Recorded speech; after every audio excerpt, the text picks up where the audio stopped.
Hello and welcome to the podcast at the card table, in which we discuss creation, practice, performance and history with the greatest minds in magic. Today's episode is brought to you by MAGICBOX, one of the UK's leading bricks and mortar magic shops, stocking everything from Murphy's, Penguin, Theory 11, Ellusionist and so much more. And with their price match guarantee, they'll never be beaten on price. Plus, as listeners of the podcast, you'll receive 10% off your order when you use code PATCT at the checkout. That's PATCT. Check the link in the description for more details.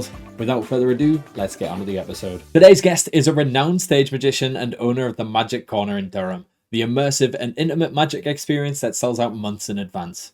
Having also recently delved into the Fringe Festival world with his show Magic Man, he is blending theatrical techniques with magic to help redefine what it means to put on a magic show. It is, of course, the incredible Tom Bolton. How are we doing today, Tom? You well? I am very good. How are you, Corey? Good. I'm doing very well. That's good. It's been a whole, 12 hours since I last saw you? Yeah, do you what? I think so. I mean, that's longer than usual, so... True. And then we've got every day seeing each other ahead, and obviously... Oh my God. All the boys from Insane Magic as well. It's going to be a long month in Edinburgh. Obviously, I was saying to Tom just before we hit record that me and Tom have worked together for quite some time now on Tom's show and the other things that he does. So I know a lot of the answers to the questions that I'm going to propose, but obviously you guys don't. So we're going to try and keep this as conversational as possible, and I'll just have a little bit of a snooze if I already know the answer to the question. That's so fair. Yeah, absolutely. So we're going to start from the very beginning with, what is your origin story? How did you get into magic, or more so, why did you get into magic? Do you know what? Loads of magicians have this great story when it comes to their origin story, and I just don't. I don't really know how it started. I mean, I had a magic kit when I was younger that definitely sparked an interest. I remember practicing just a few tricks, but I think the main thing was, so my mum's cousin called Andy, when I was younger, I can't remember what age, but maybe around 8, 9, 10. He showed me a magic trick. He used to work in the entertainment industry. He's worked on cruise ships and loads of hotels, like running the entertainment on them and stuff. So he learned a bit of magic. In no way calls himself a magician, but he learned a bit of magic. And he showed me this trick where I signed a playing card, and that playing card appeared in his mouth. And it was the best thing I ever saw in my life. I was obsessed. And he said, "I will teach you how to do it." And I was like, great.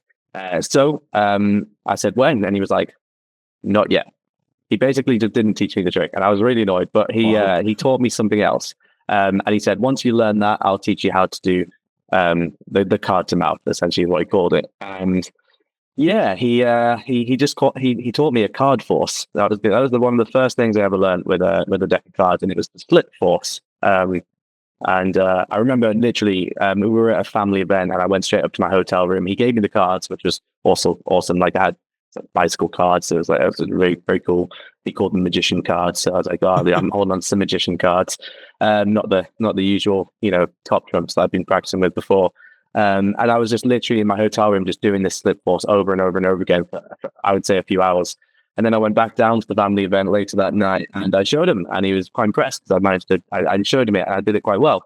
But anyway, it wasn't actually until years later he taught me the card to mouth. But yeah, that's sort of the origin story. I guess he really sparked the interest in magic for me. I like the fact that he never taught me how that trick worked, because I think had he taught me how it worked, maybe, as we know as magicians, once you learn how something's done, you sort of lose a bit of interest in it.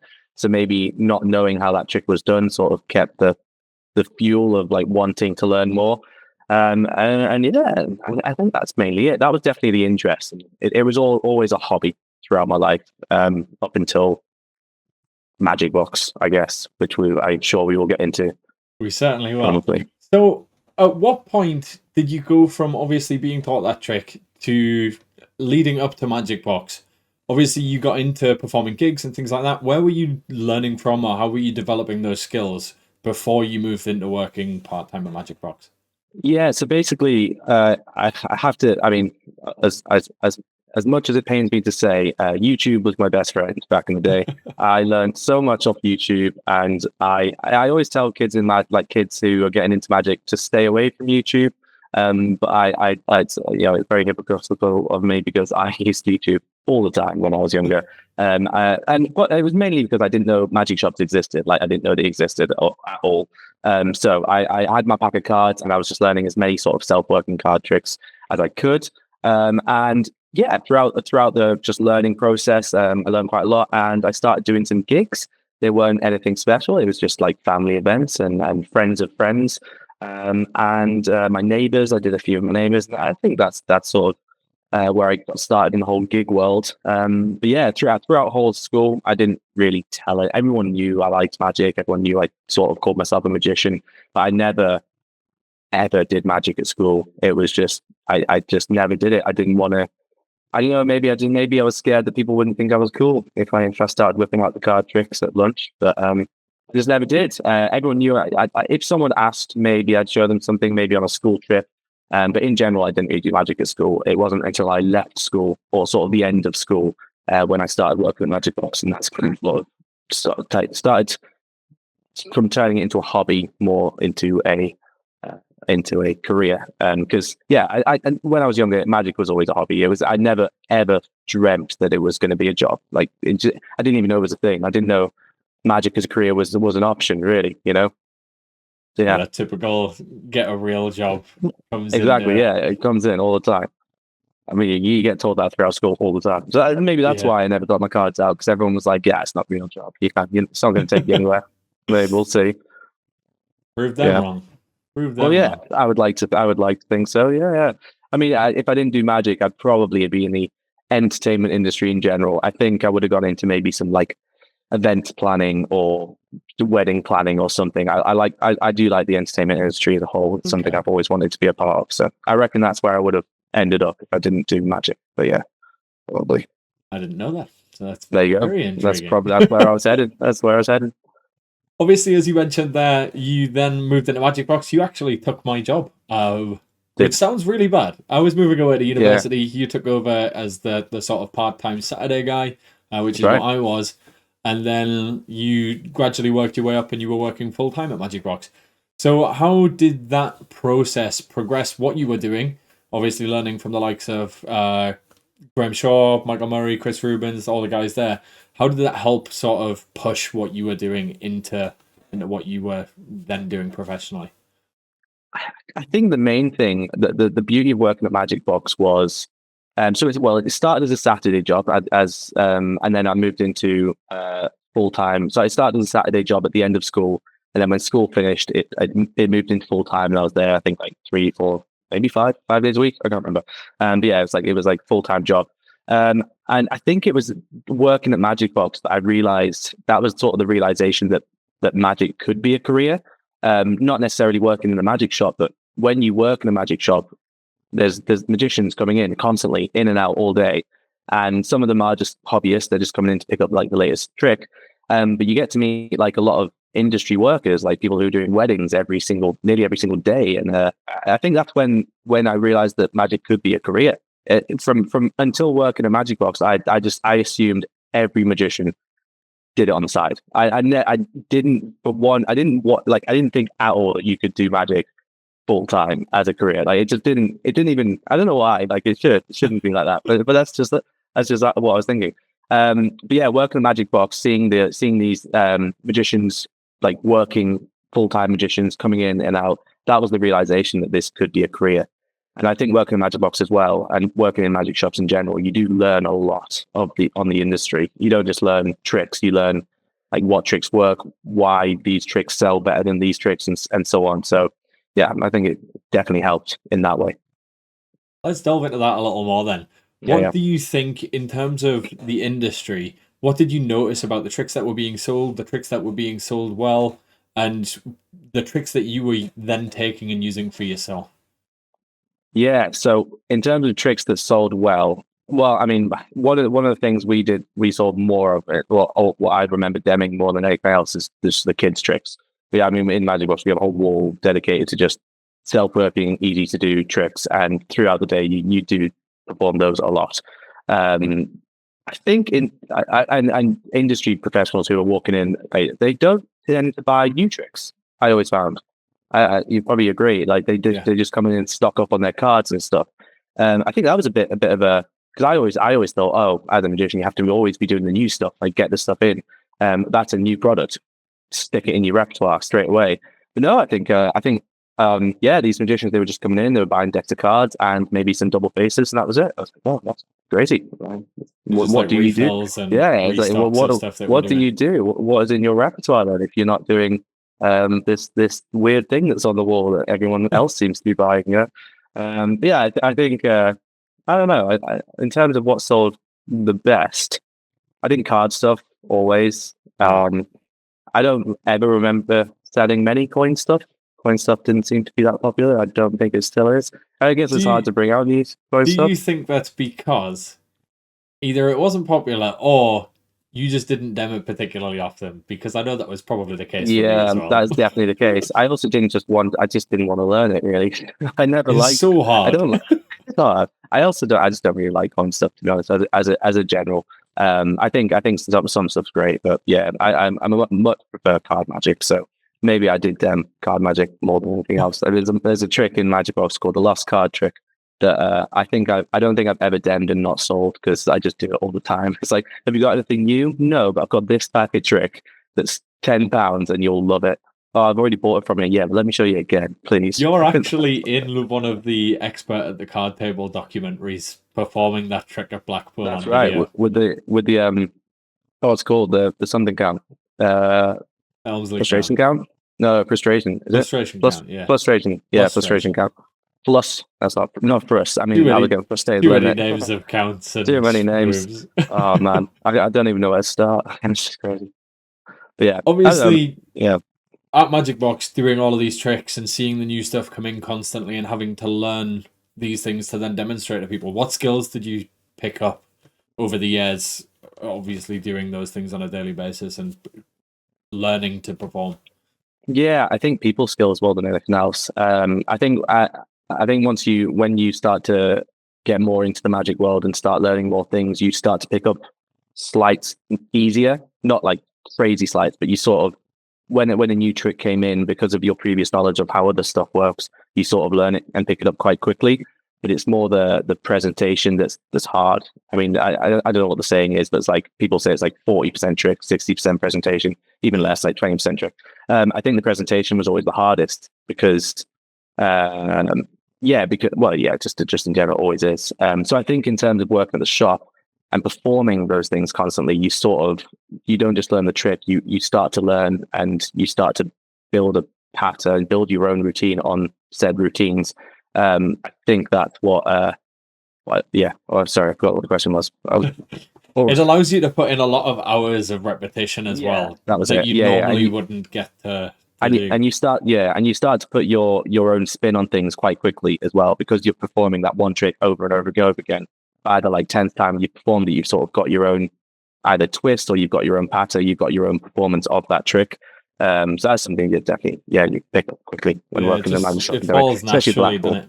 Yeah, Blackpool's carnage, performing potentially the same 4 or 5 tricks that we're pushing 100 times a day, if not more, is chaos. But obviously, the more you get to see it, the more you get to work it, the better it gets, the smoother it gets. And as you say, it eventually becomes sort of muscle memory. And at that point, you can really focus on the interaction. You can focus on the performance because your hands are almost working in autopilot. Yeah, that's it. Yeah. You do it so many times. And also, I guess at Blackpool, sometimes it works in reverse as well. I mean, these magicians, they come up to you and you start going into the routine, and they're like, no, show me the trick. I don't care. I don't care about the story. Just show me the really trick. Cool visual part. And then we're like, but the trick's better with the story. No, just show me the trick. Okay. So I can do that. So yeah, that happens as well. Never please magicians, can you? Nope. No, you never can.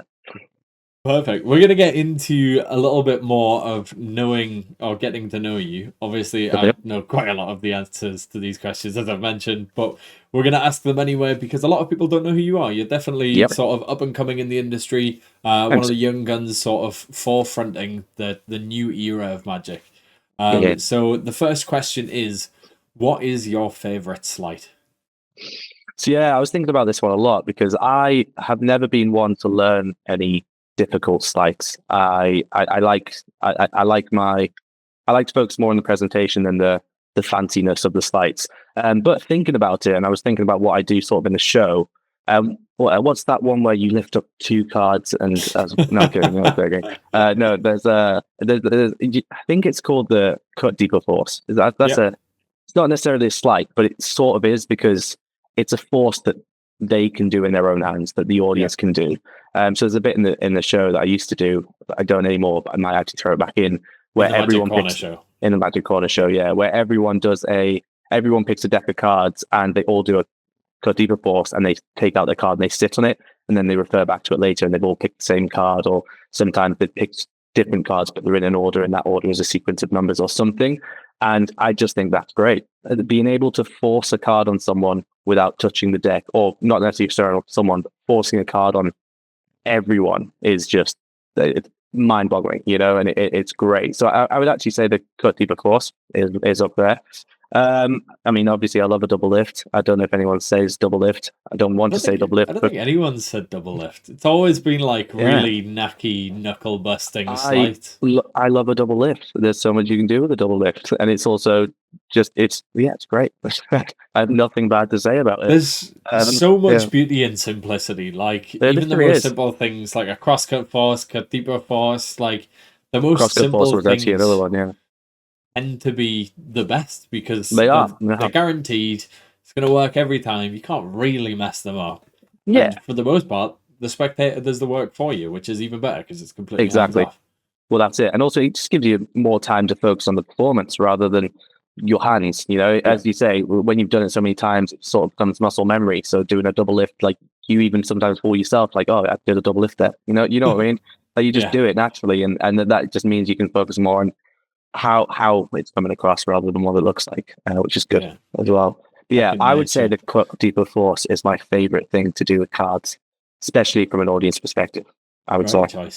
Great choice. Yeah. Probably the most simple one that we've had thus far. Everybody else has been like I'm a very simple guy. I'm a very simple guy. I like to do the basics and focus on the rest.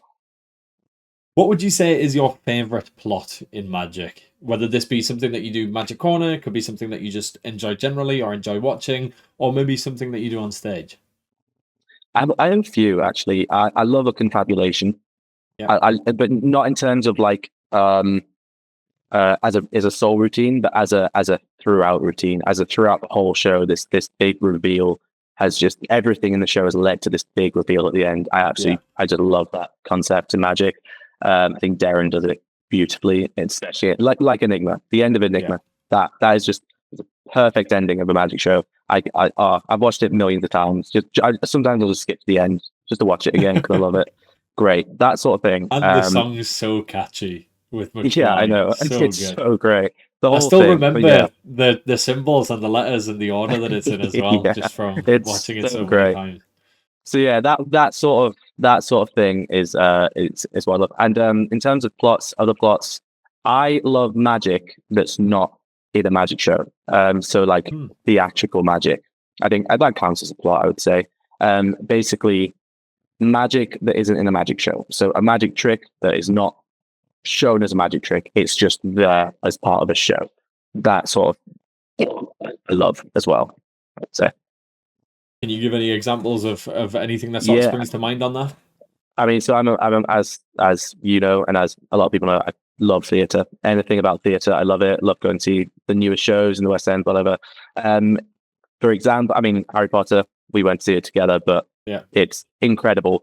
And there's so much magic in it that it's not a magic show. It doesn't sell itself as a magic show, but there's so much magic in it. In Back to the Future, on West End, there's so many moments where, say, Doc and Marty, they're standing on one side of the stage and they walk off, and then they within a millisecond of them walking off one side, they're standing and they come on the other side. Or there's just so many beautiful moments that some people miss it. Some people, if you're not thinking about it, but as a magician sitting in the audience, I'm like, that was good. Some people just think, God, they must have run round the back of that stage quickly, and I'm there thinking that was good, that was clever. But yeah, I think that sort of magic is my favorite. Just magic that's not a magic show is my favorite type of magic. I think magic that assists a story or like the theatrics of something, as opposed to it being the sole purpose, is so much more entertaining to watch. And I certainly think that's something that both yourself and I have tried to sort of push in what we're doing with the likes of Edinburgh Fringe and things like that. We've tried to create the magic around the story more so than the story around the magic, which is That's exactly it. Yeah, hopefully. Yeah, so yeah, maybe storytelling magic is up there. You know, it's not you're not focusing on the trick. You're focusing on it's not what the trick is. It's why the trick. I think that makes sense. Yes, why are you doing this trick as part of this story? You know, not just like focusing on the trick. I think as well as an audience perspective, I think if you just do a trick to the audience, their first thought is how did they do that? Yeah. But I think if that trick is part of a story or part of more of an experience, I don't think the thought of the spectator is initially straight away like how they do that. It's more like that made me feel really good. You know, it's how they're feeling and how they're thinking in that moment, not how did he do it. Well, that's it exactly. It's more of like an experience for them. If this trick that's part of the storyline, the spectator is experiencing that story rather than them just thinking about that trick. You know what I mean? That sort of thing. Yeah. So I think I would say that's my favorite part in magic. To go back to the question. Perfect. Yeah. Do you have, obviously working in MAGICBOX, you'll have seen a lot of different books. I know you're not necessarily a massive book reader, but do you have a particular favorite book? Yeah. So again, I was thinking a lot about this question because I don't read that often. I will read more. I want to. It's definitely a New Year's resolution every year to read more. But yeah, I was thinking about it. There are a few books that I've read. A few that came to mind was Parlor Tricks by Morgan West. I think that's a great book. And as we say, from the topic before, the book is all about, they have a whole section dedicated to just the theatrics in magic.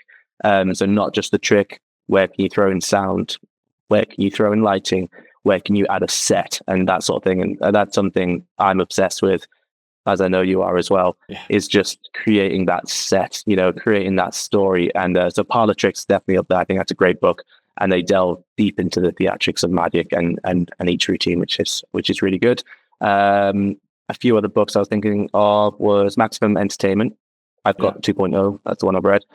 Great. I always call back to it. There's so much stuff in there that I think I've learned more about staging and magic from that than anything else, I would say. He said exactly the same thing. Did he? Yeah. I listened to the podcast. Yeah, it's a great book. I remember even like from the first few pages, I think it starts. So when you walk out on stage, you look out. You don't just walk out and look straight. You look up there. You look up there. You look up there. You look down there. And you do the. I can't remember what it's called, but you do like a Z or something. And like now, I find myself when I go out on stage, I just do that naturally. So there's little things like that. Just the little 1% things that just make a show better. It's not necessarily things that you'll get straight away, but it's just little 1% things that gradually will improve your performance. So that I think that's a massive thing. I think magicians are often looking for the next big trick or the next way that they can massively change what they're doing. Whereas, as you say, those little sort of tidbits of knowledge and those like micro things that you can change really add up, and they can like multiply your performance by an abundant amount just by changing the slightest of things. And you'll find things start flowing more naturally, and stories are more emotive, and reactions are better. The tricks that might necessarily be good then appear stronger because they have a nice bit of gravitas behind it with the story. Well, that as well. I think people warm to you more. I think one of the main things as a performer is it's just you need to be like, unless it's not your character, but you need to be likable. You need to be warm. I think that the warmer you can be with your audience, the more they'll enjoy the magic show. It's at the end of the day, it's not all about the magic. It is about the performer and the character as well. Even like dark and mysterious characters like Aaron Crow or like ERDNASE, they are also still strangely likable. Yeah, 100%. They're not going out there to be friendly and upbeat, but they still have that level of likability. And the audience they're on their side. You don't want to spend a whole show battling an audience, do you? You want to win them over from the get go. You want to be their best friend. There's something in the magic corner that you have to be. You're in this confined space for 90 minutes with people. You just have to be you have to be likable, you have to be warm, you have to be. You When can't. You can't. you're within punching reach, the last thing you want to be Exactly. doing is fighting the Exactly, audience. and then it's 1v10. Like there's only 10 people in here, but I mean I couldn't even do a 1v1. Never mind a 1v10. So I need to be nice, you know. But also it's just nice to be nice, isn't it? You know, Yeah, of course. So that was funny. Another book, Card Fictions, one of the few card books I've read. Just great. Yeah, there's a little the little flick thing. It's great. Love it. I do it all the time. It's just I always refer back to it. I just love it. And I forgot the name of it, but it's Ben Hart's book. It's the Darkest Corners. Darkest Corners. Great book. I love Ben. I love Ben. I love Ben's thinking. I love Ben's approach to routines, staging, theatrics. So there's some really good gems in that book. Stuff that I wouldn't necessarily do. I'd like to, but stuff that I love his thinking. But even from stuff that you wouldn't necessarily do, you can still take those little gems from routines, whether it be method, whether it be subtleties, whether it be staging options or performance tips. Like you can still take those from things that you'd never perform in a million years. So yeah, exactly. Do you have a particular favorite performance that you've seen, whether this be live, whether this be on TV? I mean, I'll open this up. Obviously, being a massive theatre nerd, I'll open this up to theatre or performance in general. It doesn't necessarily have to be magic. So, I'm going to say I have a few. Everyone said it so far, I'm pretty sure, but Derek Dogarty's show is amazing. Yeah, in and of itself. Just get it out there, drop it in there. I won't go too much into it because I think everyone just watch it. Yeah, it's amazing. What the thing that I saw that, as we know as magicians, going to a magic show is hard because it's not that you know how everything works, but you're constantly sat there like, how does that work? You're trying to work it out. But when I went to see Copperfield in Vegas, that UFO is it's one of the best things I've ever seen in my life. Like I cried at how good that was. Thinking back now, and if I went to see it again, I think I'd get annoyed by it because I'd probably, since I basically talked to a few people about it, and a few of them had said, "Well, it's just this," and I'm like, "Oh, well, that's so obvious." But in the moment when you're there, and I've never seen Copperfield perform live before. I've seen some of the stuff that he did in the show on TV, but I did not know about the UFO. No one had told me about it. No one had said it was coming. No one had said, "Look out for this." It just happened, and it is the best thing. I was like, I felt like that kid again. I was like, this is one of the best things I've ever seen in my life. So we'll not specify what happens because it's just sensational. I feel like I can't. Yeah, but you just need to see it. I feel like the UFO. That's all you need to know. Yeah, just when, the UFO. When you see it, you'll know what we're talking about. You'll know. Yeah, it's literally ridiculous. It's man, I think I'm going next year, and I hope he's still there because I'd like to see it again. Yeah, I'd like to, and I'm going with some non-magician friends, and I am gonna drag them along to this show. But it's funny because I've talked to a few other people like non-magicians who've come to this show, and I said, if you ever go in Vegas, go see Copperfield. And a few of them already had, and they said, it was fine. I'm like, how? It's the best thing ever. Like, I don't get it. Maybe I don't know. Maybe it shows more for magicians because the magic in Copperfield show is like stuff you can't see anywhere else. Yeah. So I don't know. Maybe that's why. But yeah, that was the best thing I've ever seen in my life. I guess that's the perks of having a multi-million-dollar personalized theater. That's true. Yeah. And then I mean, Copperfield does great in that show, but his team, they are on it. They are fast. The work, man. One of the best things that I saw in that show was just there's this guy who just has a big like sign to just cover the what do you call it? The fire exit signs. The fire exit signs. And his job is just to go when they're doing something sneaky, and he's just literally because obviously they have to have them on and they can't turn them off. But this guy just stands there. It's so funny. It was great. Good. Yeah, great Those show. Little details, man. Exactly. Yeah, and thought of everything. What makes it like difference? Exactly. Game world. So great, so great. I hope he's there for a while. And one, I'm trying to think back. I mean, you see some great stuff, don't you? There was something at Blackpool not that long ago. It was really good. But for some reason, I can't remember what it is. Oh, that I can't remember his name. I'm so sorry, but that quick change act at Blackpool, that was amazing. Arturo Crescetti? That's the one. Yeah. We didn't see him at Edinburgh. No, we didn't get a chance last year. Didn't get a chance. That's a shame. But in I saw Blackpool, that was clips of Arturo, and yeah, the changes are just absurd. Even though some of them aren't necessarily like quick changes per se. Yeah. The difference from one character to another is just absurd. Crazy. It's just I think the story as well. I think as a whole, we all gave him like 3 standing ovations, and then he brought out the team at the end, and you realize how many people are actually working on the show. And you're like, oh, that's how everything's happened. I think in terms of recently, Darren's the end of Showman was bad. The video. So basically, when during the show, when he does that bit where it all goes red, and for 5 seconds come back on. And stuff has happened. I won't give away just in case people have seen it, haven't seen it. But then basically all that stuff happened, and it's as if he hypnotizes the whole audience. And throughout the whole second act, I was just sat there saying, he better shows a video of that happening. He better show the video. He better show the video.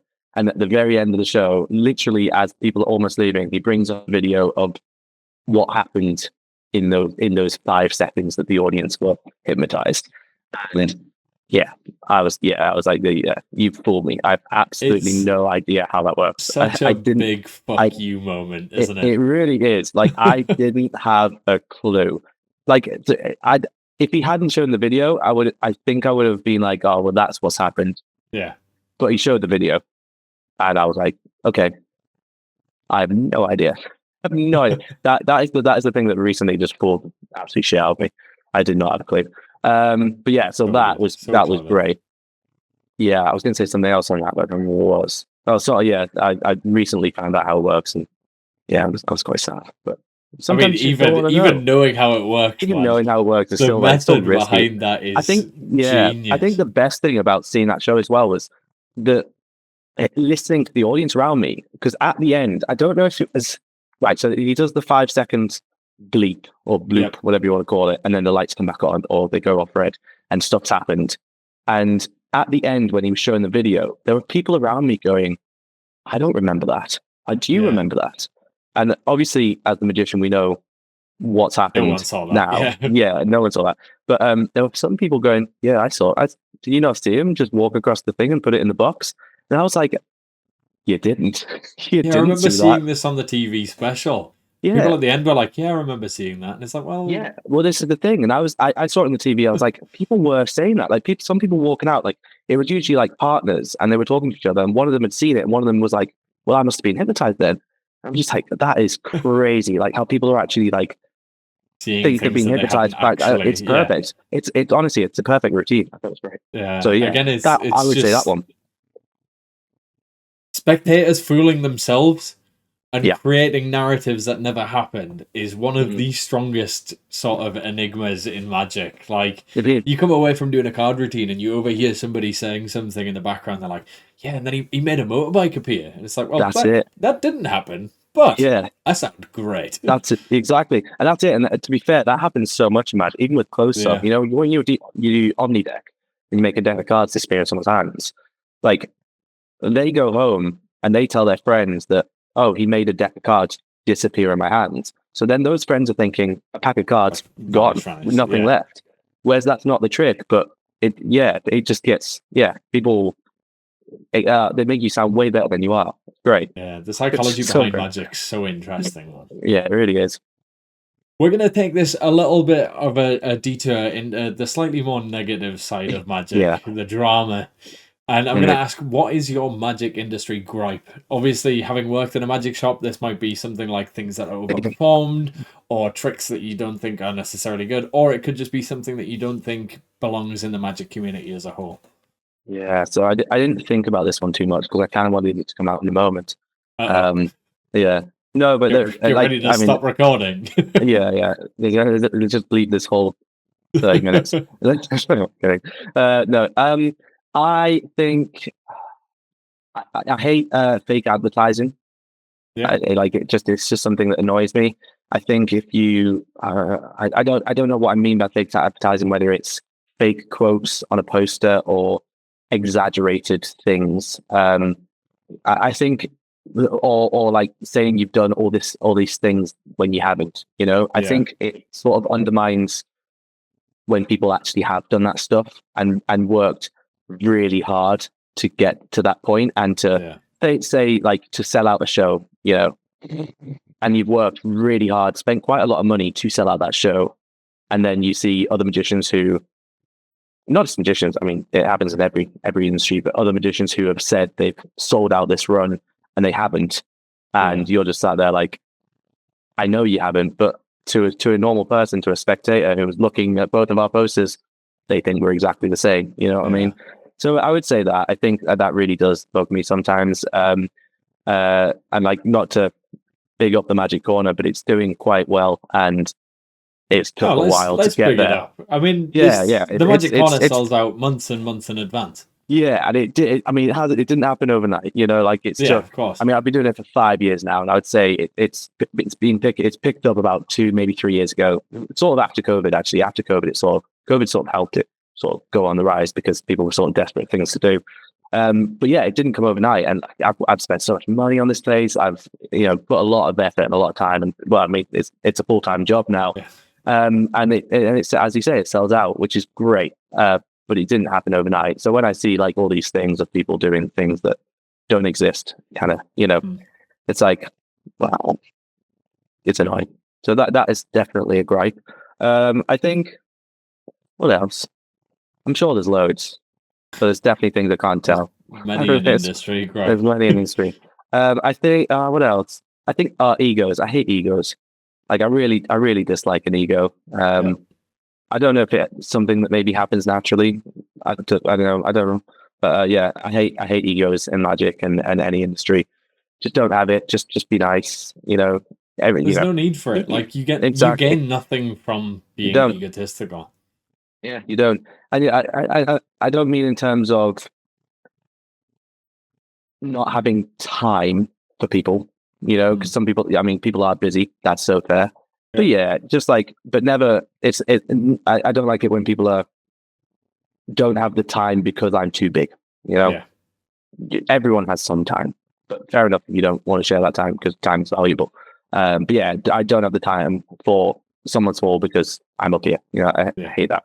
I hate that so much, and that does probably happen quite a lot in the magic industry. It's also one of the nicest industries. People are so genuine, and so I mean, some of the biggest names in magic are the loveliest people and have so much time for you, which is crazy because they don't need to. They really don't need to. But it's such a nice industry. Yeah, I think the magic industry is crazy. When I try and explain this to other people who have other hobbies or in other industries, it's strange when, for example, you're talking about the likes of Blackpool and you're like, oh, such and such was there and they were really nice and we sat and talked, and it's like a big name, whether that be just in the magic community or like a big name in general. And people go, you got to sit and speak to that person. And it's like, yeah, it's because to them and to us, we're just other magicians. We're just other people within this same hobby. It's not like a celebrity and somebody smaller. Like they're just another person as well. And that's how they want to be treated. They don't necessarily want to be held on this pedestal for everybody to just gawk at and like prod at and take photos with all the time. So yeah, it's nice to be able to have those sort of normal, down-to-earth conversations with the people that are doing incredibly well for themselves. Yeah, definitely. Yeah, and it happens. It honestly, and one of the things you need to do, and it's one thing that I'm terrible at, is you just need to go up to them and talk to them. Like some of these massive names, that they're so nice, they will be help. They'll help you. They'll talk to you. They'll guide you. But you just need to have the balls to go ask. Sometimes within reason. Don't be within reason. Don't be weird. Just don't be weird. That's rule one of don't try. Etiquette. Yeah, at the end, if they say no, that means no, right? Yeah. We're going to bring this slightly back round to niceties before we get into learning a bit more about the stuff that you're currently doing, and that is, who are your influences, or who were your influences when you were coming up in magic? Yeah, so I've got a bit of a controversial one. Justin Plum. Oh, okay. Yeah, that's fair. Yeah, I used to love him. I mean, he is well, as I said, when I was getting into magic, I was all over YouTube, and Justin Flom's YouTube videos were amazing. They still are. If you go back and watch them, they are great videos. He used to do sort of like magic road trips where he'd basically, I don't know, go on a long drive and stop at diners and he'd perform a trick. And it wasn't just like a card, it was like something that's related to the journey, which is really cool. So yeah, Justin Blom's videos, he used to do these things called the magic block parties, which I just loved. They're great videos. And I was like just getting into magic when these videos were coming out, and I thought they were the best thing. I sort of really looked up to them, and it was like, that's what I want to do. I want to go on a journey. I want to go on a road trip and just perform magic along the way. So Justin Blom had a big part of me. Was a big part of my magic journey. I sort of just wanted to be him, you know. I wanted to make those videos, and yeah. So I would say Justin Blom, definitely. Not so much now, but definitely back in the day. All of his social media pranks and yeah, I'm not the biggest fan of those things, but you know, each to their own. There's another magic industry gripe potential. Yeah, probably is. Yeah. Who else? Oh, right now, Joshua J. So when I was starting the Magic Corner, I was obviously looking for similar things, and one of the things at the time was his Six Impossible Things show. I didn't know anything about the show other than the fact that it was a magic show to about 20 people. It wasn't until like years later that he released the footage where you could watch it. I just knew it was a thing, so that was sort of a reason, sort of like an inkling to me that maybe I could do this as well. So that's sort of what helped start the Magic Corner. And also everything that Joshua J releases is almost perfection. It's just gold. It's stuff that I can take and work myself, put my own routine onto it, and just it goes straight into the Magic Corner show because they are so perfect. I think in terms of some of his releases, they're not great for just general close-up work, like general walking weddings and stuff. I think they're quite niche. But when I say niche, I mean Magic Corner. It's already perfect. It like perfectly. It's like that small. You can throw it into like a show rather than just walking up to tables. Don't get me wrong. He obviously has some stuff. Yeah, it's like a performative piece more so than a trick. It's not like just one thing that happens and then it's done. Exactly. It's very much like a full-fledged performance. 100%. Yeah, it's almost like you can drag it and drop it into the Magic Corner. I love to put my own spin on it, but generally you could just drop it into the show, which is great. So that makes a huge difference for me. And yeah, so everything he's released has been great. And yeah, I think what he does is great as well. I think Six Impossible Things is a great show. I would have loved to see it in person. Yeah. But I'm really glad he released it as footage so you could watch it.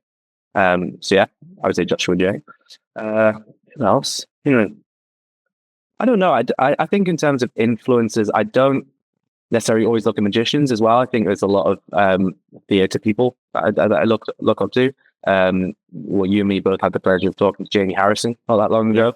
I think he did a lecture at MAGICBOX like a few months ago, and I learned more in that lecture than I have in any other magic lecture ever.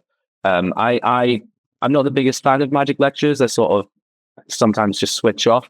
And it's not because it's not good, because they are fantastic. But tricks for the sake of tricks, isn't it? Yeah, it's just tricks. Sometimes just tricks for the sake of tricks, and I just sometimes you don't want to learn. I would much prefer a lecturer to come and just show me the tricks and not tell me how they work, because again, you gain more from seeing performances and those like performance tidbits. I'd much rather a theory. I've said this on nearly every episode.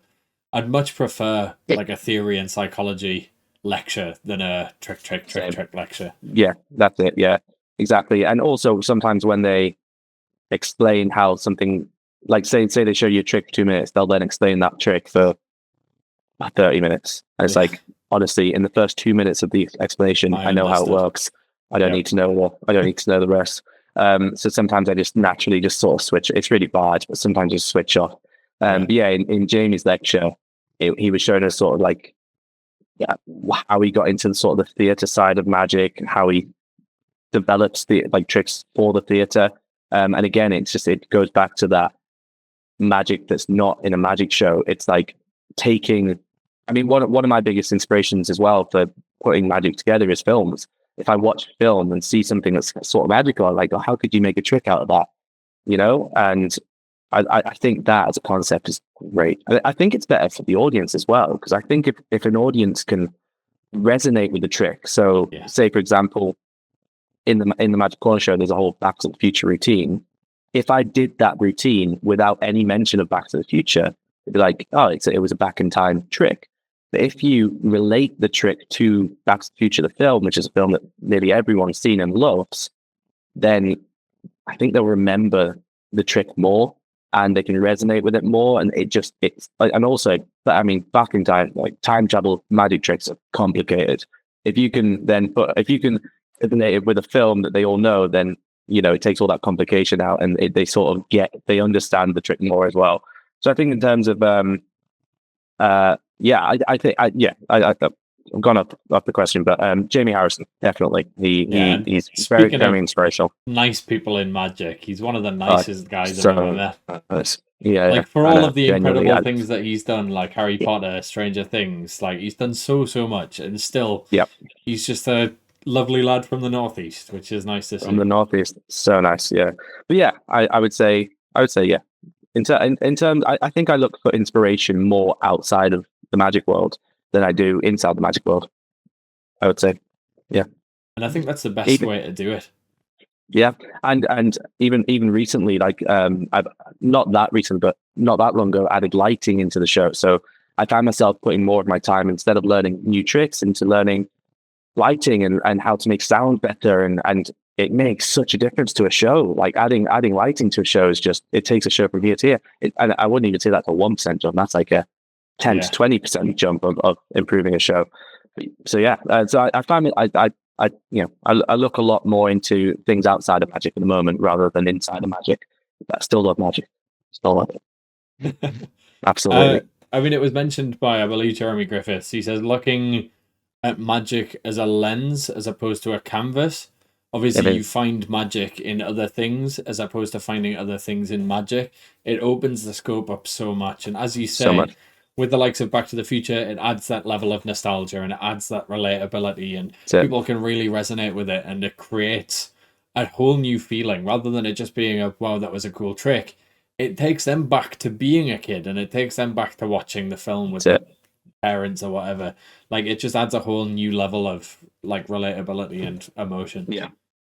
And it just makes it makes the trick easier to understand as well. And that's the main thing. You don't want to confuse an audience member, you know, other than how did they do the trick? You know, well, that's fine to confuse them with that. But if the trick doesn't make sense, then there's not really a trick there. So yeah, I think if you can relate it to something that's very known and, as you say, nostalgic as well, that's like another level. As we said before, it makes it more of an experience for the spectator rather than just be a trick. It's more of an experience that they'll remember. 100%. Just a quick interruption before we get into the next question. Obviously, with this podcast comes a ton of recommendations from guests of either books or tricks, and logically I turn to MAGICBOX. Not only do they usually have exactly what I need, but I can get it the next day. Plus, Graham and the team really know their magic, so if I have any questions or queries about a product, they're ready to answer over the phone or email. And as a bonus for you listeners at home, you can also grab 10% off with the code PATCT. Just head to magicbox.uk.com and use the code at the checkout. Anyway, I just wanted to share that. Now back to the episode. Obviously, you went from working at MAGICBOX to, as we've mentioned and as we can see behind you there, running a business which is the Magic Corner. It is obviously a 10-person, intimate, immersive experience for people to come see close at magic like they've never seen it before. How did you go from working part-time at a magic shop to running your own business in your early 20s? Obviously, that's a massive thing. How did it come about, and what does it take to do that? Like, obviously, there's a lot of things that go on behind the scenes that people don't necessarily think of. What are those things? Yeah, so going back to when it all started. So when I was younger, I always wanted to. I always wanted the Magic Corner was never the vision, but I always wanted a room where I could just do a show. So rather than just standing at the front of the room doing a show, it's like the room is the show. They're surrounded by magic. So the original plan for the Magic Corner was just for it to be the back room of cafe or a restaurant or even a spare room in a hotel. Looking around, like looking outside of similar things. Obviously, Steve Cohen does the Chamber of Magic in New York. I've never seen it, but I've heard great things. I can imagine it's very good. Back in the day as well, a magician called Joel M, who we met last week. Blue Peter presenter. Good old Blue Peter presenter. He used to do something called the Magic Room, which was, again, it was a very small magic show for 10 people. And he said it works. Like people do like it. So yeah, it just came to a point where I was like, right, that's what I'm going to do. I'm going to try and do it. So me and my mum walked around Durham one day, and just because I live in Durham, I just walked around and we went into every hotel, every restaurant, every cafe. Said, "Do you have a room?" We even walked into Durham escape rooms, and but they have all of their rooms are full. But that's how I got to know Sam Lupton. And and then by the stroke of luck, we walked past the outside of the Magic Corner. So it's sort of like a gate, which got 19.5 on it. And that's the address of the building, which is crazy.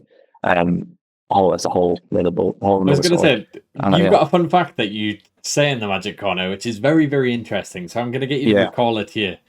Okay, so and this wasn't until like 3 years in, but everyone. So the address of the Magic Corner is 19.5 Old Elbert, which is a great address. But it wasn't until a young girl came to the show. She said, if you take platform 9.75 from Harry Potter and you double it, it actually equals 19.5. And I was blown away. I was like, yep, that's the best thing I've ever heard in my life. Cool. How did I not know that? But there you go. Because everyone refers to it as, it's like 9.75. And even I was like 9.75. That's really cool. But yeah, if you double it, it's 19.5. So there you go. Fun fact that I've not known long, which is really crazy. But yeah. And just stroke of luck, found this building, and it didn't look anything like this. I'm actually going to put on my Instagram, on the Magic Corner Instagram, a little before and after, because I've never done that, but I've got loads of before pictures and like what it was and what it is now. It was just an office building. It was up for rent. My landlord, he was just across the road at the time, and there was a guy painting outside, and he said, "Oh, I'll get the landlord over. You can have a look inside." I was like, "Great!" And like a few days later, we had this building. And it was all go. It was like there was no thought process. It was go, make this happen. But yes, it's such a great location. It's not in the center of Durham, like in the hustle and bustle, but it's like a minute walk out of the center. So it's really close to the center. But it's not in a busy area. It's in a good area. And just a stroke of luck, found the building, and then 4 months later, COVID. So I had to shut. I hadn't done many shows. It was I never thought the Magic Corner would become what it is today. I always thought it would just be, I'd be great to do a few shows on a Saturday and Sunday is what it was going to be originally.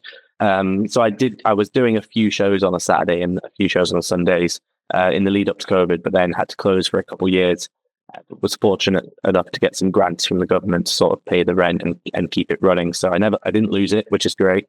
And when COVID was over, people were desperate for things to do. So I pumped the ads online, and it just sort of took off from there. It in some ways, maybe COVID sort of helped because people have been bubbled up so long, they wanted to jump on any new opportunity that there was. And a lot of families actually met up for the first time in here as well, straight after COVID. So like people who hadn't seen their grandparents for ages, they were like, well, why don't we not just meet up? Let's meet up and do something.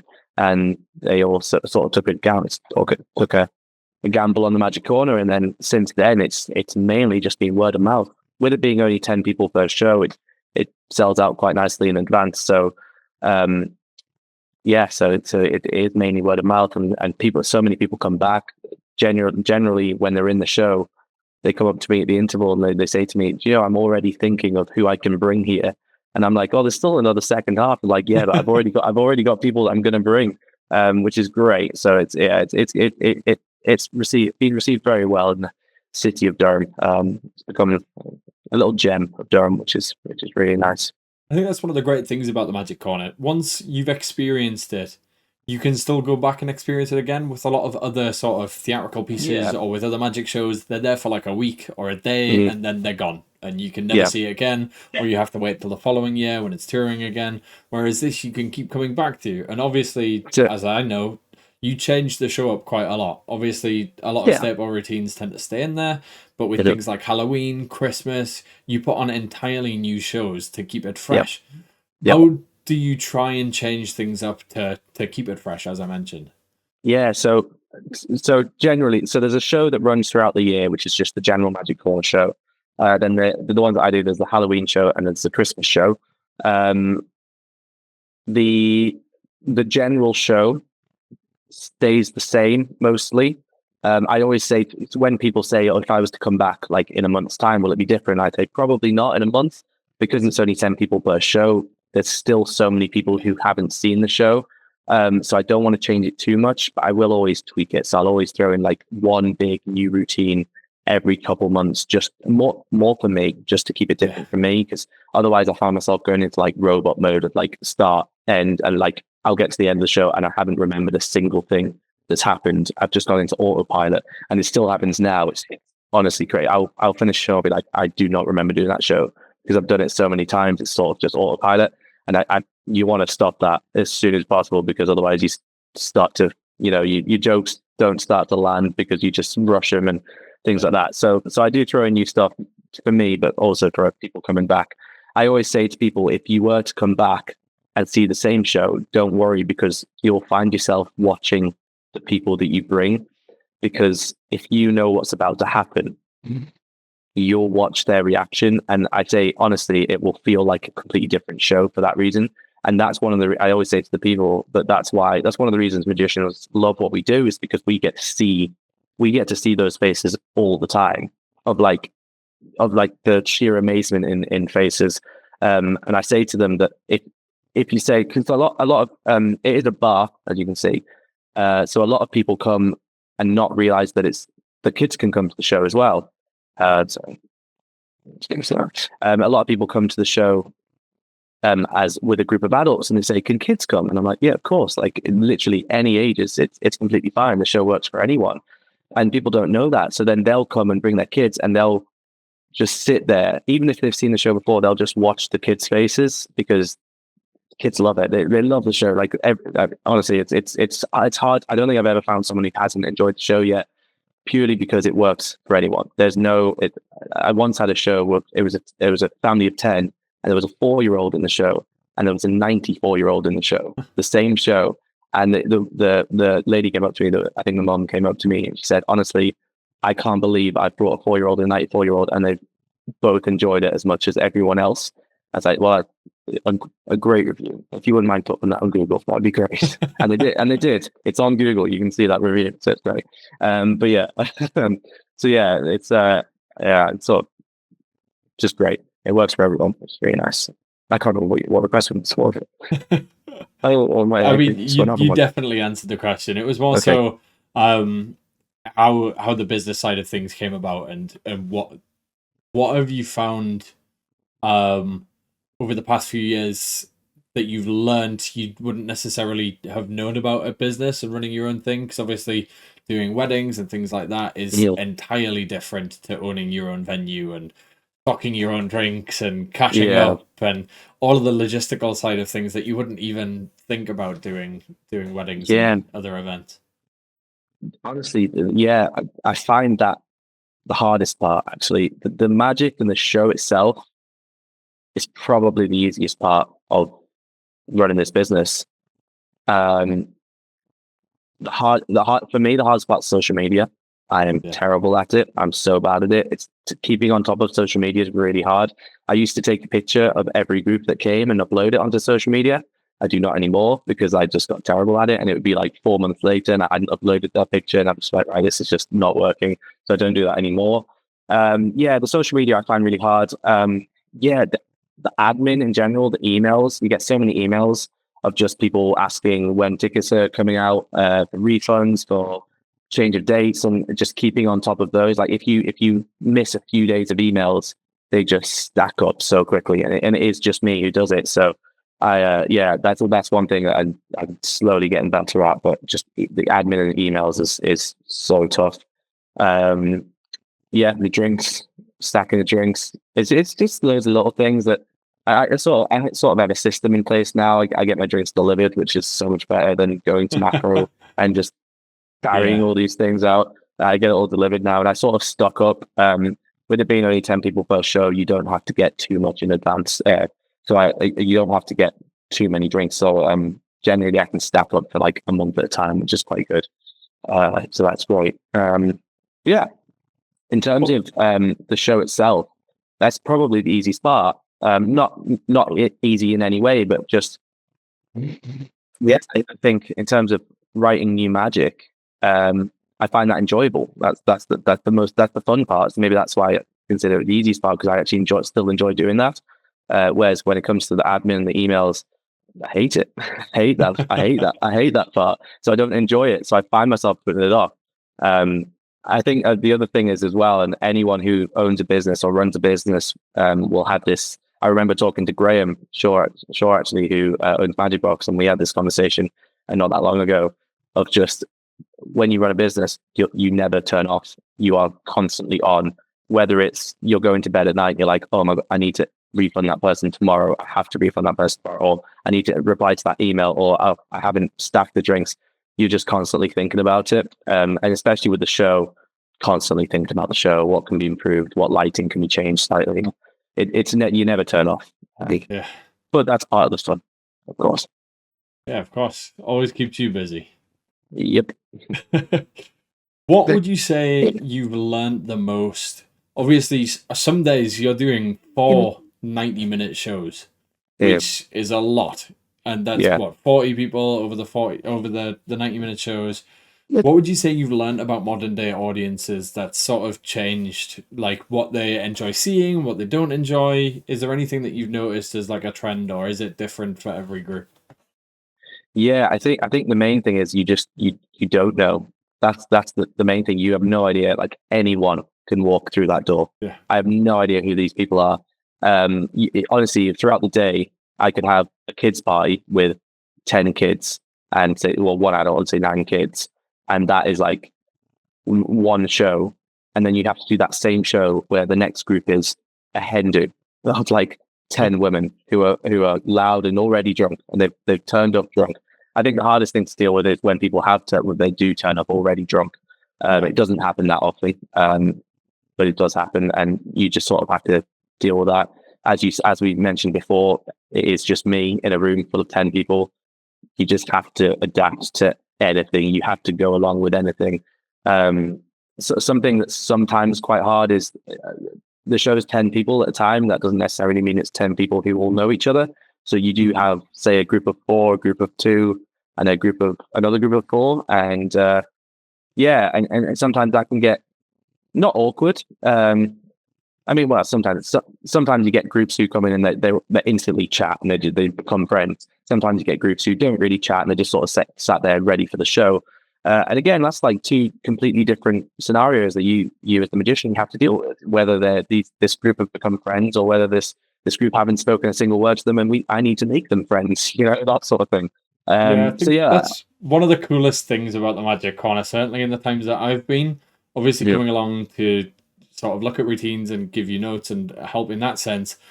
I also get to watch what other people are enjoying, what other people are thinking, and it's really nice to see those like 3 or 4 individual groups go from sitting in complete silence to all talking to each other, and by the end of it, it's like one big group of friends, which is it's crazy, isn't it? So nice. The change over 90 minutes is insane. That's it. And the show generally is the same throughout the day, but every show is different because of the audience. Yeah. And that I think that's the beauty of magic in general as well. And I mean, it's the same for weddings as well. Like the reason people get a magician for their wedding is that, I mean, the breakfast, or the wedding breakfast can sometimes be a bit awkward. People are just sort of walking around. They're in their own little groups, and then as the magician, you sort of get that group, bring them together. And when you walk away, they're chatting because they have something to talk about. Like, oh, how do you think he did it? That sort of thing. It's such a great icebreaker, and it is. It sometimes you really are just forming a group of friends in the room, and they'll leave the show and they'll all go for a drink. Like there's a pub opposite the road. They'll all go together, which is great. Occasionally as well, which is mad. And this has nothing to do with it, but I've had 2 groups who know each other but not known they've booked the same show. And That's really cool. yeah, it's mad. And then they come and say, what are the chances of that? One of the best things, and this has only ever happened once, was a few years ago. Two groups booked the show, and obviously they got on and they had a nice time. And then 3 years later, in the Halloween show, those same two groups booked the exact same show again. No way. And when they came in, they were like, "No way, we booked the show with you last time." It was crazy. You couldn't write it. It's never happened again. It will That's never happen wild. again because the odds of it are crazy. But it was mental. I couldn't believe it. It was crazy. Still to this day, it just baffles me. Yeah, That's so cool. yeah. Obviously, the Magic Corner plays such a massive part in your day-to-day life. But one of the other things that you've ventured into over the past few years, obviously the Durham Fringe has started to play a massive part with it being in your hometown. And then last year, we decided to take Grow Up Magic Man up to Edinburgh. And this year we're taking Magic Man, which is an adapted version of that previous show again. So we're going to go into what is the new segment, the Annotated ERDNASE section, where we're going to take a quick look at one of the videos. This video is the trailer for last year's Grow Up Magic Man, which obviously gives a little bit of a insight into what's to be expected this year. If anybody's coming to Edinburgh Fringe, by all means, please come and support the show. And hopefully by watching the video, you'll see just how fantastic it is, and obviously the theatrical things that we've talked about beforehand. And then once we watch the video, we'll get into talking about how the Fringe came about, what you've learned over the past few years, because it is quite the journey doing the Fringe. It is. It's great. Both mentally, physically, and financially. It is a wild time. So we're going to swap over to watch the video section now, and we'll debrief afterwards. Lovely. Absolutely amazing show. Just impossible magical. Absolutely amazing. I love a magic show. Totally made us believe in magic today. It was incredible. There was something for children and adults alike. And it was just so clever. Really enjoyed it because I really liked the magic. And they did kind of end up fun. It kind of felt immersive where the audience kind of took part in the magic as well. We felt like we were part of his show. And the bit where we lifted that boy was really surprising. Every time I'm like, no way. About third time I've seen Tom, and I have to say it just got better and better and better. Really funny and silly. Any age group would absolutely love this show. Brilliant for children, but magical for adults as well. Well worth watching. It was amazing. I thought it was original, and the timing, and I loved the jokes. It was just a really good show. Oh, 100% should definitely book and come along. Do come, do see it, enjoy it, relive your childhood, and just have fun. And absolutely go, don't miss it. Highly recommend. I believe in magic. All over again.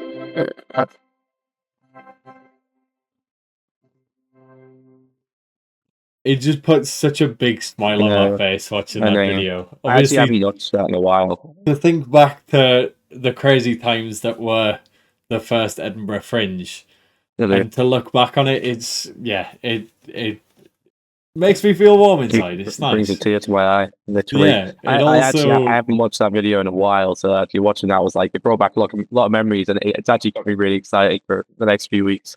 I can't wait, man. Obviously, we're recording this on the 14th of July. Next week's Durham Fringe, and then straight out of the back of Durham Fringe, we immediately drive from the final show at Durham Fringe straight up to Edinburgh, ready for tech rehearsals the next day, which is carnage. Yeah. That's crazy. The level of intensity, but I can't wait, man. Really can't wait. Yeah. Let's break this down. Grow Up Magic Man as a sort of show concept. Obviously, as I mentioned at the start, know a lot of the answers to this because, well, we came up with this together. We sort of co-wrote this together.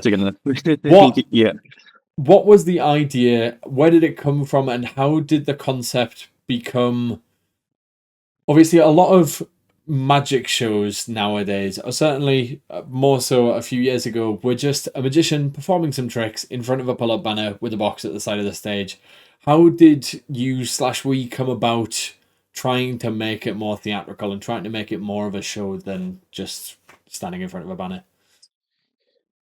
Yeah, to be honest, I can't really remember, to be completely honest. It was a bit of a blur. I think so I started Durham Fringe. So Durham Fringe has been going 5 years, and I started from the first year. I think Sam Lupton got me involved with Fringe. He said, "Oh, he's a magician in Durham. We'll put on a good show." And I did a show too. It was in the City Theatre, a lovely little theatre in Durham. It's so cute. It's so nice. And I did a show in there, and it did well. It didn't. I don't think it sold out, but it sold. It sold well compared to some of the other shows at the Fringe at the time. And I think that's because maybe because people had already heard of Magic Corner and wanted to see, what else I could do, I guess, in the stage show. And I think from that moment, sort of Durham Fringe, I don't know, Durham Fringe became sort of like a yearly definite, every year without a shadow of a doubt, do Durham Fringe, make it better every year, and that sort of thing. And again, the second year did City Theatre, and then I got to the Assembly Rooms Theatre. And then I think being in the Assembly Rooms Theatre, you coming back from Leeds, we got chatting, and I was telling you about Durham Fringe. Correct me if I'm wrong. And and we just got chatting, and I think just both collectively, because we love theatre and magic, we love sets, and we both agreed that we didn't want to do a magic show that I think maybe you were talking about how much you love consulting and you wanted to get involved. And I was like, well, I've got Durham Fringe coming up. Every year I'm trying to make it bigger. Why not just go from, rather than here to here to here, screw this bit, let's just go straight to here and just try and put on a show that Durham Fringe is not expecting to see in a small Fringe town. And that's when Grow Up Magic Man came up. So I had done Grow Up Magic Man before in the third year of Durham Fringe, but there was no set.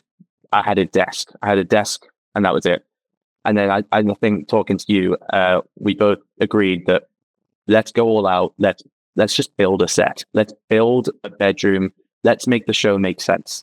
Rather than just being a desk on the stage, let's make it into a bedroom, because that's what the whole show's about. I mean, the name was Grow Up Magic Man, which is it has two meanings. It's growing up in magic, and it's also grow up Magic Man is what people used to say at school. Grow up. That's not a real job. That sort of thing had that double meaning. And we're like, the show needs to make sense. So we both decided that let's build a set. Let's do it. Maybe Morgan and West had something to do with that. Yeah, obviously in the book. Yeah, definitely. Seeing their show and seeing pictures of that show, seeing that whole Victorian sort of set that they made, just instantly, I was straight away like, well, that's how a magic show should be, and that's what we wanted to create. So I think we just got cracking, and then it was the third or fourth year. Is this the fifth year? I don't know. I've lost track. Is this the fifth or sixth? Don't Fringe. Fifth. Sorry. This will be the fifth. Yeah, because you did third year was Grow Up, then we did Grow Up fourth year, then this year's. That's it. No, we've done 2 years with the set. Yeah, so it must have been the sixth. Yeah, I don't think I got the Assembly Rooms in the second year. Maybe I did. I swear I thought I did 2 years at the city. One of the two. Yeah, whatever. Anyway, so we built the set, and then we didn't do it. Which is more of a logistical nightmare than we expected. Ridiculously, almost awful. It was like, I never want to wallpaper anything ever again in my life. Oh my god, that wallpaper, I have nightmares about wallpapering. It's like a meter by a meter, which is I know nothing on both sides. So 2 meters squared, and my goodness, never again. I know. You can see why people pay big bucks for people to make sets. Like you can see why, because it's not fun. Anyway, we built the set. We did in year 2. Exactly, yeah, literally. We built the set, and it was good. And then the next year, we both decided, let's take the show to Edinburgh. We think it's good enough to go to Edinburgh. So the next year at Durham, we rebuilt the set. We made it 10 times better. We added lights. We added little twinkle lights that come on at the end, which you can see in that trailer, like stars. And that's like a surprise. Like, you can't see them. They're little, what do you call the little lights? Fiber optics. Little fiber optic lights. So throughout the show, you can't see them, and then they just come on at the end during the levitation, which is great. And we built that. We did it at Durham purely because we knew we were going to take that show to Edinburgh. And then we took it to Edinburgh, and I think for a first year, it was semi-successful. It did okay. Yeah, I think considering we were in a brand new venue at the opposite side of town from everything else. Yeah, I think we did all right. All right. I think so. And to be fair, we can't pull Greenside. If you ever start out the Fringe, Greenside were fantastic. They were so The nice, nicest so staff helpful. on the planet. Yeah. Nicest staff on the planet, so helpful. And they were great. I think the only thing that maybe struggled with the show was the fact that it was in Newtown, whereas everything, obviously, most of the Fringe is in the old town of Edinburgh. So I think that didn't help. But I think regarding that situation and being in first year, I think the show did well, which is really nice to know. And I think it made a bit of noise last year, which is why we wanted to take the same show to Edinburgh this year. Yeah. And this year we're with Gilded Balloon, which is great. In a 270 seater called Macintosh, which is scary, terrifying, absolutely terrifying, very ambitious. But that's what the show is. The show is very ambitious. The show is ambitious. It really does sort of push the boundaries of Fringe. I mean, not many other magic shows make a set and bring a set to Edinburgh. Last year we brought a team. Obviously, it was me, you, Corey, and we brought our sound and lighting, which was Tez and Connor, who were just so great at what they do, and took a whole bucket load of stress off my back, because that's something that I know the basics, but I don't know anything in terms of like walking into a venue and knowing exactly what to do in terms of the lighting and sound, which they did, which is great. And I think they're going to help out this year as well. And then we're still bringing the team. We've got lighting, sound, and now there's a slight difference before we start talking a little bit more about Edinburgh Fringe and obviously the very steep learning curve. There's a slight difference with Durham Fringe this year in that it is not Grow Up Magic Man, because as you've mentioned, this would technically be the third year of Grow Up, so we didn't want to take the same show. So this year is a variety show, right? Yeah, so this year, basically, so I'm taking Grow Up, or as it's now called, Magic Man, to Edinburgh. I couldn't do the same show again at Durham, so I also didn't want to write a new show, new show just for Durham with the intentions that I want, with a new set and everything. So this show at Durham this year, next year. This year at Durham, it's called Tom Bolton and Friends. I have a few new bits that I'm going to try, but I'm also bringing some friends. So I have some people within the Durham Fringe, other magicians, other magic shows in Durham Fringe. They're going to do some magic in as part of the show as well. And also got some friends coming from Edinburgh who are going to be in some of the shows as well. I can't say which shows yet. I don't know if I'm going to. I think I might leave it as a surprise of who's in what show for people who come to the show. That's the plan. But everyone is fantastic. Everyone has a different style. So many people, I think as well, as I say, it's a bit more variety. People are getting to see so much more. And I don't know, maybe people are bored of my face. I've done the same show at Durham for like 3-4 years now. So I had to change it up. I couldn't do the same show again. So I have got some new stuff that I'm working on that's going to be in the show, but it's also nice to share the stage with some friends as well. And it's going to be a really fun show. It's slightly longer as well, so it's 75 minutes rather than 60. So 75 minutes, but it's the same price as a 60-minute show. So what's that to? Bargain. Absolutely bargain. If you're in Durham or can get to Durham easily, come see the show. Next week. It's going to be well worth it. 23rd till the 27th of July. This will be going out on Wednesday, and it'll be the following week on following Wednesday. Wednesday through Sunday. Right. That's really close. Yep. And obviously, as you mentioned there, it gives you a nice little bit of a break. It takes a little bit of that stress off so that we can rejig and completely rewrite a brand new show for both Durham and Edinburgh next year. We've got some even more ambitious ideas for Edinburgh next year. It's a bit worrying. I mean, not so much you, but definitely me. I have a habit of leaving things till last minute, very much. But I don't with like this, that. No, you hate that. So what we need to do for next year's Durham and Edinburgh is start now. Basically, as soon as Edinburgh finishes, we're going to start on next year's show, because we have got some really, really good things in the works. Some things that have never been done before. Things that probably won't work, let's be honest, because they're too ambitious. But we'll make them work, because that's what we do as magicians. Yeah, exactly. So we will start early on that sort of thing, because with Magic Man at Edinburgh this year as well, it's only in the last week of the Fringe, because it's such a big venue. I think doing the full run would be a bit way too ambitious. Even just the last week, and the size of the scene is a bit ambitious, but we're going to make it work, hopefully. But yeah, it's only the last week. But I think next year at Edinburgh, I'd like to do the full run again. I am doing the full run at Edinburgh, but as part of 1 Hour of Insanity, which is the Insane Lads spin-off show, I guess. Yeah, maybe. Yeah. But Insane Productions are the show. It's a circus show. It's a variety show. There's me, there's a comedian, there's a hooper and a juggler, all in one show. But it's not just sort of like different acts. We're all doing the show together. So it's going to be really fun.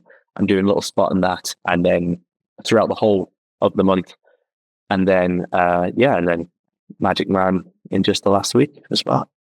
So it's busy. Yeah, it's going to be absolutely carnage. It is. Always is, but it's always. I'm very excited though. I honestly, yeah. I mean, you fall in love with the atmosphere, and you can see, even though people don't necessarily make money, you can see why they go back year on year, because it's just the atmosphere. You get to see so many friends. You get to hang around with people you just don't get to see the rest of the year. You know, it's a really, and if you ever want to go to the Fringe, even just to visit, you have to see it. You have to witness it. Everywhere just opens up. Everywhere becomes an outdoor bar. There's bars on the streets. It's so much fun. It's great. It's phenomenal. I honestly can't wait, man. I'm so excited. This next 2 weeks just can't come fast enough. I know.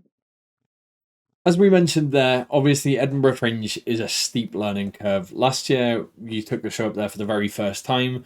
What are some of the things that you learnt in that first year that if somebody came to you and they were like, look, I'm looking to go to either Durham Fringe or Edinburgh Fringe, I'm looking to put a show on, what advice would you give? What have you sort of learnt that you think would be beneficial for other people to know? So, this is obviously coming from the paid Fringe side of thing. We didn't dabble in the free Fringe. That's a whole different kettle of fish, but coming from the paid Fringe side of things. I think in terms of what I learned, I mean, there were so many areas that I spent money where you just don't need to spend money in. One of which is, so for me, for Durham Fringe, online ads work really well. The Edinburgh, they do not. They because there's so much. It's too saturated. There's so many shows. There's like 3,000 shows, and they're all trying to push these social media ads. So it just doesn't work. I put like quite a lot of money into social because for Durham it works. So I was like, oh, it'll work for Edinburgh. It doesn't. So I don't really. So I spent a lot of money on social media ads that I didn't need to spend money on.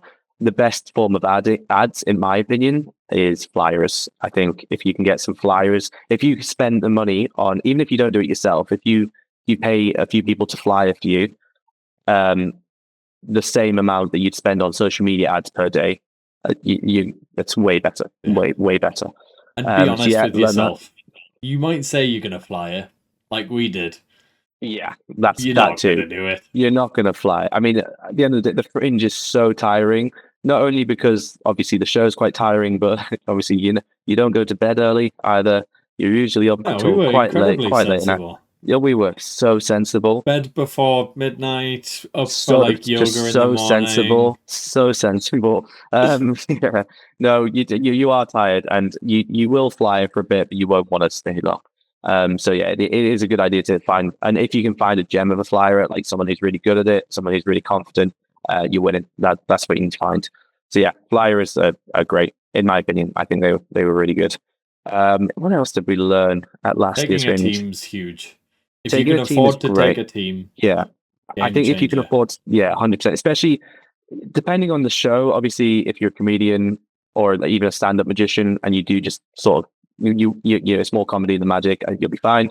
But if you do plan on bringing like sort of a semi-big show, with the set with lights and sound, it is worth bringing a team, not necessarily a team, but people to help you. So someone to help just set up and just help with the backstage stuff, and someone who can do lights and sound and who's good at it as well. Just because if something goes wrong, you need someone to be on it. A lot of venues provide in-house techs, but they're not necessarily always the best. And obviously, coming from a magic background more so than a theatrical background or events background, it massively helps if somebody understands how a magic show should be teched. Because it's not necessarily always the same as I always say that. Show should be teched. Yeah, I always say that with videos as well. If you ever want a good promo, get a magician to film it because they know what they're looking for. They know what's going to good. They know when to turn the camera on the reaction. So yeah, if you can get magicians to help out with the show, that's the way forward. But yeah, getting someone who understands lights and sound and that sort of thing, it's just a massive weight off your back as well. Especially if you really want to push into the sort of the theatrical side of magic. It's a whole weight because, as you say, sometimes venues provide text, but sometimes they don't, and you sort of just need to know how to do it. Which I did not. I don't really know. I know how to work QLab, but that's about it. So it's just spacebar. Easy as that. Spacebar. Yeah. That is helpful. What else do we learn? What else do we learn from Fringe? Trying to think of like big top tips. I mean, I've already done it 1 year, so I've done some. Pace yourself. That is a good one. Yeah, definitely pace yourself. This is Don't be something afraid to have a night off. Yeah, right. This is something that's come up a lot over the past few things that we've done. And it's the phrase, it's a marathon, not a sprint. Not a sprint. It is definitely a marathon. First year at Edinburgh, we sprinted the entire marathon, and it is not okay. I was ill and dead to the world for the following month. Yeah, remember there was a little section in the middle, and it is a known thing where everyone just gets ill because it's like 2 weeks in, and it's like you sort of lose your adrenaline a bit, and everyone just turns ill in these few days. Yeah. And that's when I had some people visiting as well, and I just felt awful during those few days. So it was bad timing. But yeah, it was it's tiring, but it's so much fun. I couldn't recommend it more, really. Obviously, another thing that you did is you went to Adelaide Fringe, which is another big thing. Obviously, working with the Insane Lads, whilst Elliot was away doing his paternal duties. Obviously, having another child. You went over and worked with Cameron Gibson, who was on the previous episode, and Luke Ozzie, who may be on a future episode. Who knows? Yeah, sure you would. And Elliot as well. That wasn't me excluding Elliot. That sounded really bad there.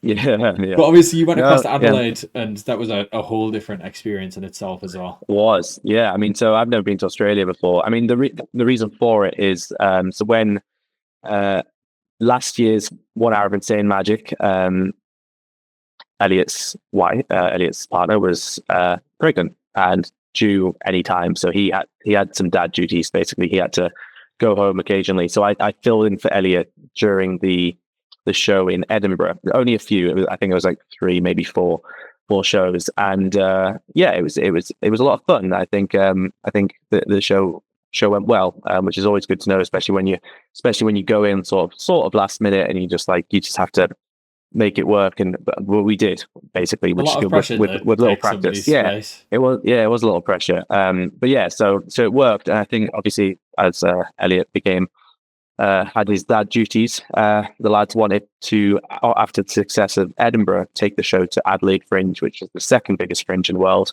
I think we did good. We did. I don't know the exact numbers or anything, but the show was successful, and for first year I was told that we did really well because it's not an easy audience in there's in Adelaide. I think in Edinburgh a lot of people come from around the world to see the shows, whereas in Adelaide Fringe I don't think there's many people travel to it, so it is purely a very local audience, but it still runs for over a month, so it's a long time, but very different to Edinburgh. It's all in a big park rather than it being all the way around the city. But it's so hot.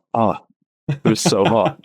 I've never performed in 30 nearly 40 degree heat. Like, it's crazy. And obviously you're wearing your costume, and yeah, it was really hot. But the show was good. I don't know what the plans are for Adelaide next year. I'm sure we'll find out in due course, probably after Edinburgh. Yeah, we'll see. Good. Lots of fun things on the way. Absolutely. We're going to move into the final sort of new segment that we've recently added, which is the question deck. Obviously, this is 52 different cards with 52 different answers. Answers, questions.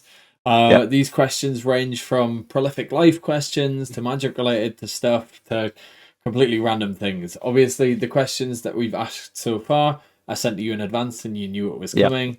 This way, you haven't got a clue, and neither do I, which is nice. So cool. You're just going to call out stop. We'll have a look at what the question is, and then you can go ahead and answer it. All right. Done. There? Yep. This is your question.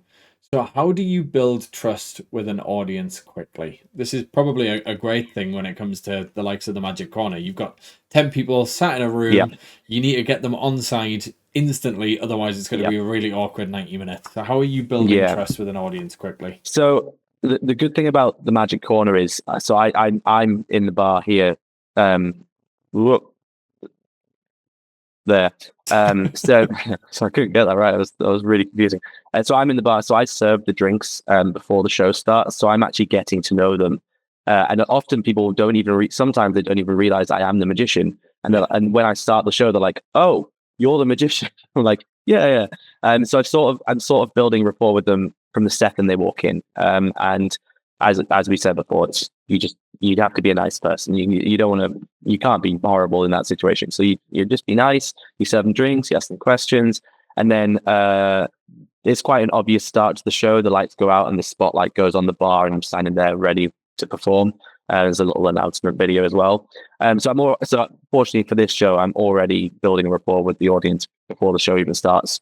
But obviously in a stage act, you don't get that unless you're doing some pre-show work. Generally, the second you're on the stage, those first 30 seconds are vital. One thing that I found does help is taking the piss out of yourself, just that little bit, because an audience doesn't want to see. A lot of people don't like magicians purely because they think they're cocky. And unfortunately, that it probably is true. At the end of the day, we're doing something that looks really impressive, and some magicians know that what they're doing is impressive. It's sometimes what we do.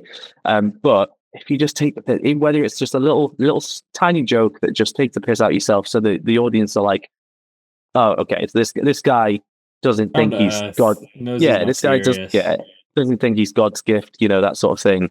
I think that helps. So just don't be afraid to take the piss out of yourself a little bit, because at the end of the day, you are doing magic. It's not the coolest thing in the world, Yeah, it is. It's pretty.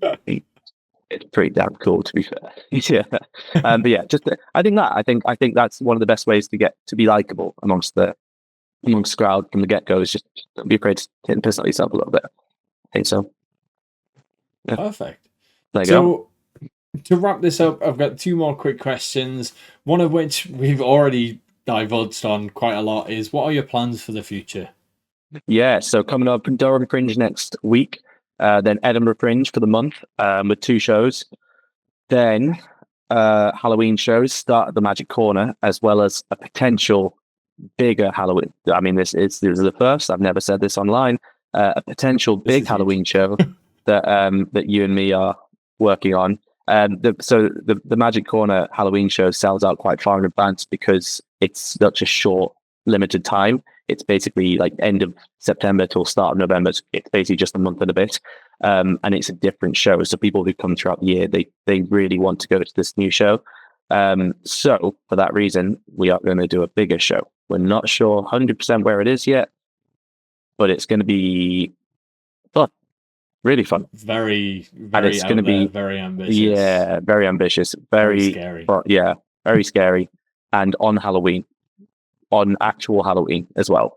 And then after that, it's the Christmas shows at the Magic Corner, which are always great fun. And they always do really well with being Christmas. People, again, jump on it. It's a different show, sort of, as well as some same stuff. But generally, it has that Christmassy feel to it. And then next year, I don't really know. I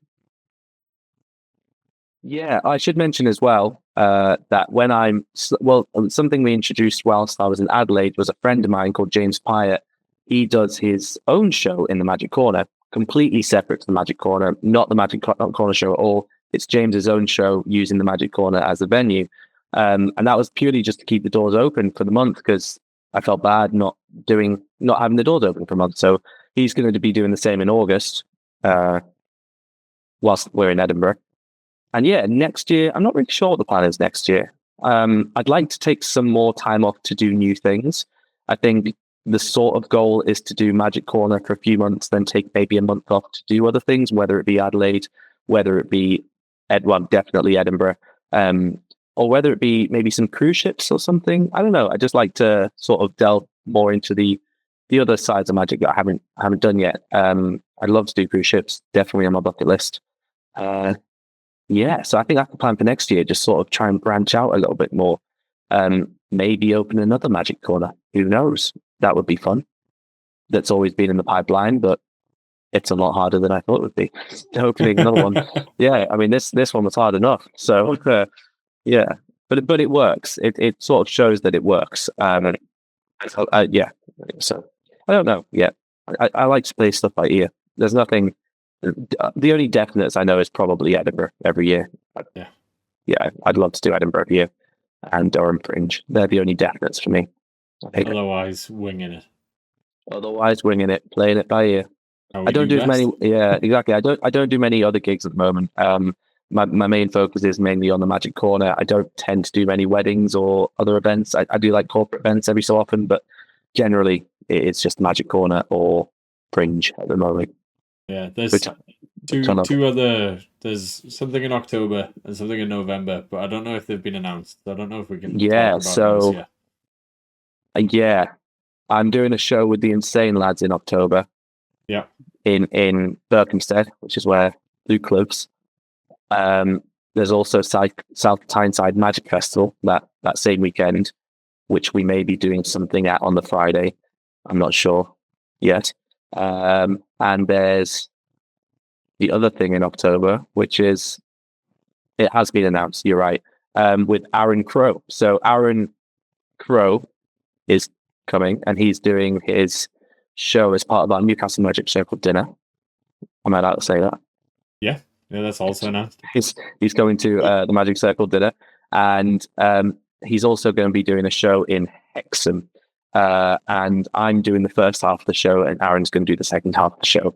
And that's on a Monday. It's, I don't know. I think that's November, actually. That's November, all the details not October. For everything They'll all be down below. Will be down below. Yeah, so it'll be me doing the first half, Aaron Crow doing the second half, which I'm really excited for, because I've never actually seen Aaron perform live, so I'm really excited just to see his show anyway, and work with him, because I've heard he's a really nice guy as well. So there's that as well. I think that's it. I might have missed something. I'm not sure. They're all on the website. I think that's everything. If not, it'll be linked in the show notes below. So don't worry. It's all there. Where can our listeners find you? Obviously, Durham, the Magic Corner, but social media? Social medias. So generally, it's just at the Magic Corner Durham, or my personal one is at Tom Bolton M. Do you know what the M stands for? Magic, by any chance? Magic. That's it. Tom Bolton M. And then the website is just www.themagiccorner.co.uk or www.tomboltonmagic, not just magic.com. So yeah, that's just where you can find me. Everything's just at Tom Bolton, basically. You can't miss it. Perfect. And again, we'll have that all linked in the show notes below. Tom, it's been absolutely incredible. Thank you so much for it. It's not often we get to just sit and talk about, like, it's true, actually. Yeah, the origins of magic and our thoughts behind it. It's always been nice. work. So it's been nice to sit down and relax. I said this to Cammy last week as well. Like, it's nice to just actually geek out about magic and not have like an agenda. Like, we have to figure this out for the show that's coming. And we've had some short agendas. Like we've had to figure something out within an hour of going on stage. And we've made a lot of changes. Somebody the other day was like, "Oh, so how did the meeting about Durham Fringe go?" And I went, "Yeah, it's good, but we're now further behind than when we started. We really are. Yeah, we've changed things around, and we threw in a different routine, and oh man, yeah, I need to get cracking on that. Really, we should probably write it. Actually, it's next week. Yeah, shut up. To clarify, it's already written. We're not that late. No, we're good. We're good to go. Well, it's been an absolute pleasure. Hopefully you guys at home have enjoyed it. If you have, please leave it a 5-star review. Obviously, check out everything that Tom's doing. If you're coming to Durham, say hello. If you're coming to Edinburgh, also say hello. Please do come along, enjoy the shows. And yeah, we'll catch you guys in the next one. Goodbye.